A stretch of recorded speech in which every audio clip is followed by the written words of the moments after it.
For 24 years, my sisters treated me like I didn't exist. Now they need me to babysit their kids. My response: take care of them yourself. I'm 24 male, the youngest of my parents' 3 kids. My older sisters are Sarah, 28, and Liv, 26. Sarah and Liv were BFFs growing up, always together. Shared everything. The whole TV trope of close sisters. That was my sisters. The other part that was very TV-like was their anti-boy rhetoric, and specifically anti-brother. They never liked me being near them, and they'd always say I was embarrassing to them, that I was gross, which I wasn't dirty or anything, that they wanted sisters and not brothers, that boys weren't allowed to play whatever games they were playing. It hurt my feelings as a kid, and they were punished for being cruel on occasion. Not all the time, but it happened a few times, and I know our parents got concerned enough to try therapy. Both individual for us all and family therapy together. It was in family therapy when my sisters loudly proclaimed they would never love me, or they said boys are disgusting and nobody wants them, and they wanted someone to come and take me away forever, so they never had to see me again. My parents put a lot of focus into giving me outside focus too, so the stuff with my sisters wouldn't destroy me. It wasn't always perfect.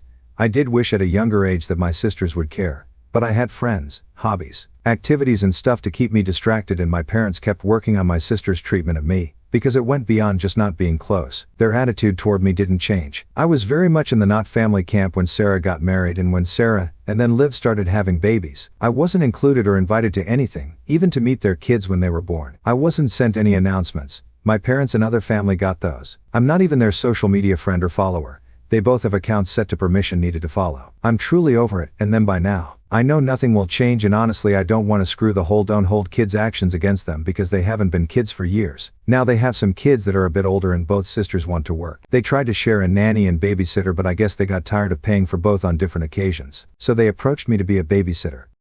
They told me I should help take care of their kids since I'm supposed to be family or whatever. I asked if they were serious, and then I rolled my eyes hard at them. They said I had a crappy attitude. I told them they could take care of their own kids and they wouldn't be using me after 24 years of wanting my existence to go away. They accused me of being as bad as them for responding in the way I did. Am I the idiot? Karma came so fast, lol. Not the idiot. They told you they didn't want you in their family and went out of their way to exclude you even as adults. You owe them nothing. They are basically strangers to you who happen to be related to your family, and accusing you of being as bad as them is absurd. They got their wish. No brother. They should deal with it. They treated OP like he's Cinderfella. My main concern is if they had any sons, seeing as they hate boys and all that. Though obviously they don't hate boys enough not to appropriate it, but seriously I hope they're decent to their kids, as they have no track record of decency. Yeah, I wondered how they reconciled their boys' a gross attitude with their husbands. They don't hate boys. They were just bashing OP. They made their choice from the start, even after the parents tried to help. They literally excluded him from family gatherings, weddings, etc. OP has never been treated as family by them, and absolutely should not act like family now. The audacity of these women. They're happy to disown you and pretend you never existed just because they felt like it until they needed something from you. Do not give in to them, and set boundaries with your parents if they get involved and start asking to keep the peace because family. I want to poke my eyes out every time I see a story ends with that. This has been an ongoing issue that I've talked to her multiple times about. My wife makes less money than me, and is the type of person who prefers to make her own gifts for people. The issue is she will even do this if the person doesn't want this. I'll use myself as an example. For the past few years she's made every single gift I've been given. No matter what I asked for, I got a homemade gift. It doesn't matter if it was cheap or not. Last Christmas I asked for a few things and I got a homemade scarf. I always get her stuff she wants. I've talked to her about this multiple times. My birthday was yesterday and I asked her to give me a book. It was only $25 and I sent her the link. I opened the gift and she made some homemade bookmarks. It wasn't even the type of bookmark I liked. They were from fabric and I liked the wooden ones. I must have made a face because she asked what was wrong. I told her I didn't want these. I made what I actually wanted clear, and I've talked to her so many times. I handed them back and went out to buy the book. We had a big fight when I returned. She claimed I was being ungrateful and a jerk. Am I the idiot for returning my wife's homemade birthday gift and telling her I don't want it? I then went out and bought what I actually wanted. Edit, she makes about $40,000 before taxes. She has enough money to buy a $25 book. Not the idiot. This is like the scenario where a boyfriend or husband buys a woman lingerie for her birthday. It's not really a gift for the recipient. It's a gift for the giver. She thinks gifts should be homemade, so that's what she wants to give her husband, regardless of the fact that he's given her very low-cost options for things he would like to receive. I'm not one to be on the double standard bandwagon here, but I believe that this is genuinely one of those times when if the roles were reversed it would be a very obvious not the idiot verdict and the husband would be crucified in the comments. $25 book is not an extravagant expense. Sounds like this was the straw that broke the camel's back. The book you asked for plus the homemade bookmarks would have been a nice gift. Next year for her birthday make her a macaroni necklace. Yeah, my ex used to do this. It's not about the gift. It's about her intentionally and without remorse overriding your requests. Her behavior is dismissive and that crap will breed resentment and resentment kills relationships. Gift giving should be about the recipient. A gift is a tangible representation of our care and appreciation of a person. It should be catered to the recipient's preferences. Hopefully her disregard for your preferences isn't malicious, but either way she's basically saying I know better than you, which really sucks, especially from a loved one. I'm pretty confused about this and self-conscious about asking anyone. I recently started work at a large financial firm on the East Coast. Everyone dresses well and the dress code is business professional. A lot of the women wear heels.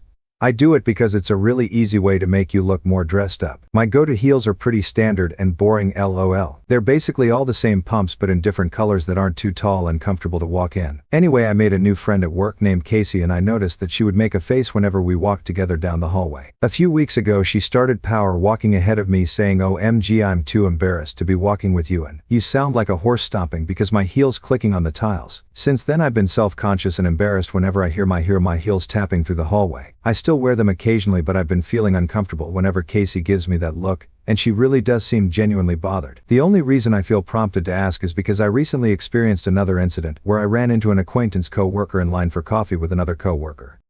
The first co-worker, without looking at me, commented to the other person about how she doesn't understand how some people just wear heels all the time, and maybe the Casey thing is making me hyper-focused on this, but it seemed pointed at me. Both of these co-workers were wearing sneakers and I was the only one in heels. Am I the idiot for continuing to wear them even though it seems to be bothering some co-workers? Should I stop?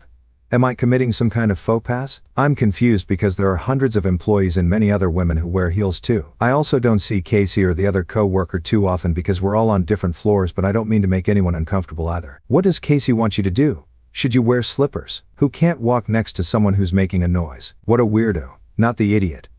Buy a pair of bright red heels and wear them every Friday. Casey is a friend in inverted commas, not a friend. I wear heels and recently someone commented on the noise when I walked down the tiled hall. I literally laughed and said, "I know, I'll start neighing soon." We both laughed and moved on. Own it, OP. Screw the haters. They're irrelevant. Honestly, it sounds like Casey is just projecting her own insecurities and trying to drag you down. If you like wearing heels and they fit the dress code, just keep rocking them. There will always be someone with something to say, so focus on what makes you feel confident, and remember to click those heels. Same as no place like home. You know what? There is no sound I find more empowering than the clack clack clack of heels on the tile of a fancy office building foyer. I absolutely love it, and it's honestly one of the things I've actually missed since going fully remote. That clack let me and the world know that I'm a badass business witch who's about to go nail that presentation with leadership today. I think it's kind of about taking up space and being loud and direct, and not making yourself small and invisible. I'm here and you're gonna know it's me. And I'm in charge. We're so socialized as women to not be disruptive, and that clack pushes that boundary. I, 63 male, lost my first wife Annie to cancer 28 years ago when our daughters Kendra and June were pre-tween. We'd done pretty well for ourselves, so when Annie was terminal we put all her assets into a trust that I managed. With my guidance it's done even better. It generates about $45,000 in income every year now. I got remarried when Kendra and June were young teens. Since June finished undergrad, my wife Miranda and I have kept the $45,000 income from the trust. I've built up quite a legacy for when I pass. My wife and my daughters will be splitting the profits of 5 houses, Annie's trust, the trust I made at the same time, and my investments. Kendra and June will be pretty comfortable. June was dog sitting for us in July, because she's a teacher and we need to schedule our vacations around her. She called me up demanding I explain why she and Kendra haven't been given the income from the trust. She claimed she was looking for Annie's old writing, which does sound like something she would do. I don't think she was snooping to snoop. She's always been a sweet kid. I told her the trust would be split between her and Kendra when I die, but I want her to keep giving Miranda the $45,000 a year. She asked what my wife had to do with that money. I told her it was my prerogative to determine how my money would be distributed. June argued that it wasn't my money but Annie's money and her stepmother had nothing to do with it. She complained that Miranda has a job in luxury sales and I have my pension and investments, but both she and Kendra are on food stamps. I admit that they are. Kendra because she's bad with money, June because she has medical problems. I told June that she would be set for life when I passed away, but she said I was acting like a greedy idiot. She says she and her sister should split the income from their mother's trust now. I told her that it wouldn't be anywhere near as much to split if I hadn't managed it so well. She started sobbing about how that $22,000 a year would change her life and let her get medical care while I was just sitting on it. I can admit that June has never been selfish or money motivated. She works hard and does a lot for the family, or she used to, but I really do not understand why she feels so entitled to get this money that wouldn't even be here without me while I'm still here. Annie's will and trust leave me in charge of everything until I pass. I used to pay for Kendra and June's college, so they only had to use their part-time jobs to buy books and school supplies. Frankly, I think June is being a bit of an idiot herself.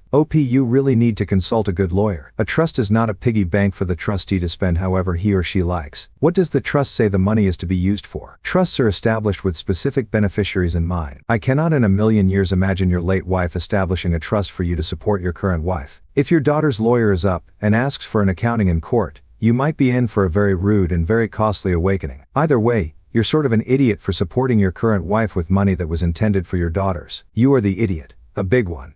But he's the one who took a large sum of money and made it bigger. I'm pretty sure his late wife would love to know he's more worried about himself and his current wife living nicely than her daughters, whom he apparently doesn't really give a crap about. Isn't that what trusts are for anyway? Luckily for him, he has all and they haven't got a lawyer to look into it yet. And one daughter with medical issues. What the heck, dude?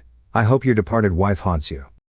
I find it hard to believe that a dying woman wouldn't include her minor children as beneficiaries of a trust. I remember when I was writing my will, my therapist warned me about exactly this. She said if women don't fence off their assets for their children, it often goes to second families instead. Your wife's intention was very likely to provide a legacy for her daughters, not you. They lost their mom when they were pre-tween, for heaven's sake. She tried to do what she could to set them up for the best life possible without her, and you betrayed her wishes and her memory. My divorce was finalized 2 years before my middle daughter got married. My ex-husband already had a new girlfriend lined up, and the day the judge signed the divorce papers, he asked the girls if they were okay with him dating again. Mind you, he moved to another state, and the girls wouldn't have even known he was dating. He invited the girls to his new place for a weekend, and when they got there his new girlfriend was there. My daughters were uncomfortable and upset that he hadn't intended to spend any time with them without his new girlfriend in attendance. After that, he began to distance himself from our 3 daughters and soon started a new family. He was remarried within 8 months, and the first child was born the following year. I maintained a good relationship with the girls as much as I could. They were all grown and either lived on their own or in college. When one of my daughters told me she was getting married and wanted me, and not her father, to walk her down the aisle, I was overjoyed. I was in the moment and didn't care at all about how this would affect her father. He chose not to help her out with the wedding at all, and then told her that his buying a plane ticket to be at the wedding was her wedding gift. At the wedding, he and his new family sat at the far end of the first row of seats. I had the first seat and their table was mixed in with the other guests. My table was right next to the head table. After walking my daughter down the aisle, I looked at him and smiled as big as possible. I know it bothered him that she chose me and not him. Nothing else matters as long as my daughter is happy on her special day. I'm interested to know if I'm an idiot. Certainly not the idiot. Enjoy that triumph. And while I would never be that guy, your ex sounds a lot like an old co-worker. Same story. He had a family, was an idiot, divorced, moved away, remarried and had a new family. He's still an idiot. The oldest daughter got married, and he wasn't even invited. He complained about it for a couple of days, then moved on because he was still busy with the new family. Don't let that take any triumph away though. He's still the idiot in the story. Old family, new family, same idiot. Just the line about how his being at the wedding was his wedding present just sums up this guy. He destroyed his relationship with your daughters all on his own. He couldn't even be bothered to buy a wedding gift because he's so narcissistic that he believes his selfish presence is a present. If he had been a better father, he would have been the one to walk your daughter down the aisle. Why should you care about his feelings? He is no longer your problem to deal with. Thank goodness you got a divorce.